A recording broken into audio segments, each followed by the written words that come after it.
아이들은 그 성인에 비해서 정말로 더 좋은 가소성을 가지고 있어요. 또 학교라는 공간을 한번 생각을 해보시면 아이들이 학교에서 하는 대부분의 활동은요, 다 손으로 무언가를 하는 활동으로 연결되는 경우들이 많거든요. 그 중에 가장 크게 차지하는 것이 바로 글쓰기고요. 그러다 보니까 그 초등 시기라고 하는 그 특정 시기에 글씨를 교정하는 것이 어쩌면 적기일 수도 있다, 이렇게 생각을 하시면 좋을 것 같아요.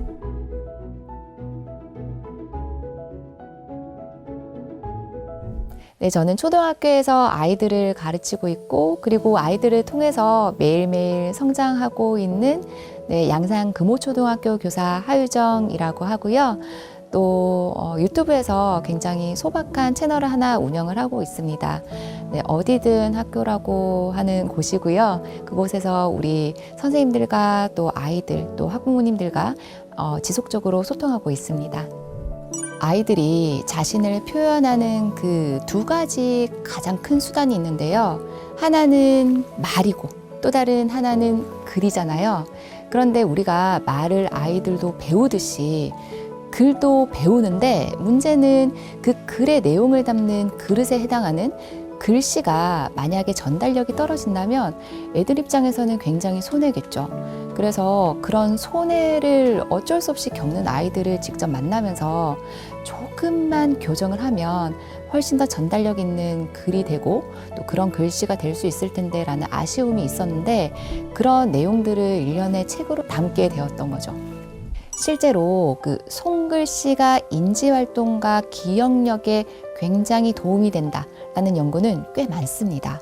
그 각 연구에서는 뭐라고 설명을 하냐면, 아이들이 그 어떤 글을 보고 그 글을 구조화하는 과정이 있죠. 그리고 구조화하는 과정 속에서 손으로 쓰는 운동활동이 들어가고, 그리고 그것을 시각적으로도 보고, 그 모든 일련의 활동이 통합적으로 아이들이 기억을 하는 거예요. 그러다 보면 어떻겠어요? 기억을 오래 할 수 있다 보니 당연히 학업 성취도에도 긍정적인 영향을 줄 수밖에 없겠죠. 글씨체가 몇 학년 때 가장 무너지기 시작하냐면요, 보통 3학년을 보시면 됩니다. 저학년에서 3학년으로 올라가는 그 시기가 되면 급속도로 적어야 되는 분량이 많아집니다. 많아지다 보니까 아이들은 굉장히 급하게 글씨를 날려쓰기 시작할 거고요. 그리고 또 하나는 아이들이 쓰는 공책의 종류가 달라집니다. 처음에는 칸 공책에다가 글씨를 썼다면 이제 중학년이 올라갈수록 줄공책으로 옮겨가고, 그리고 그런 행간도 고려를 해야 되죠. 그러다 보면 아이들이 자간도 칸 공책에서는 정해진 칸에다가 쓰면 됐는데, 이제 줄공책으로 옮겨가다 보니까 아이들이 자간을 스스로도 조정할 수 있어야 되거든요.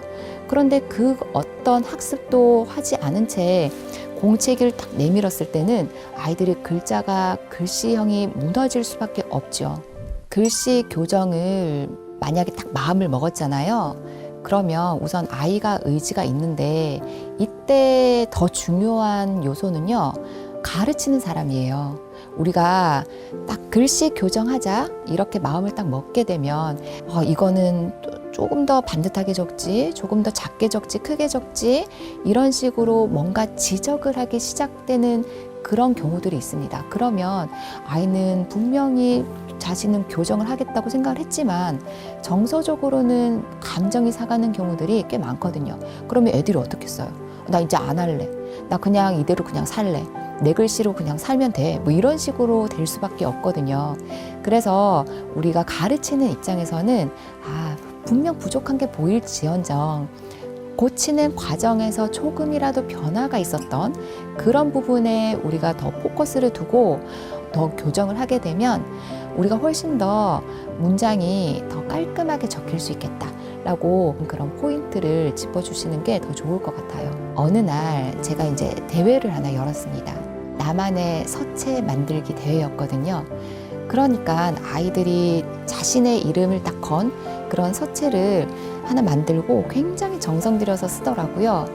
자신의 이름을 딴 그런 서체 이름을 딱 짓고 굉장히 1년 동안 뭐 동글동글하게도 써보고 또 반듯반듯하게도 써보고 하면서 본인이 조금 더 정성스럽게 쓰려고 하는 동기를 가질 수 있더라고요. 디지털 시대는 우리가 지금 살아가고는 있지만 굉장히 속도가 좀 빠르지 않나요? 그죠?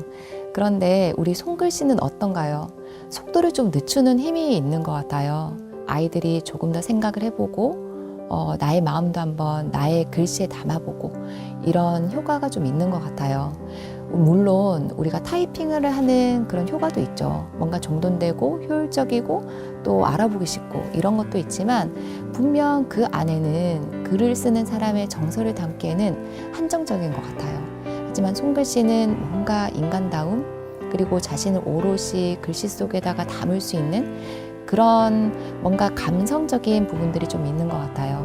그래서 분명 각각의 장단점이 있겠지만 우리 아이들에게는 그래도 지금 이 순간 손글씨에 집중할 수 있는 그런 시간이 꼭 필요하다고 생각합니다.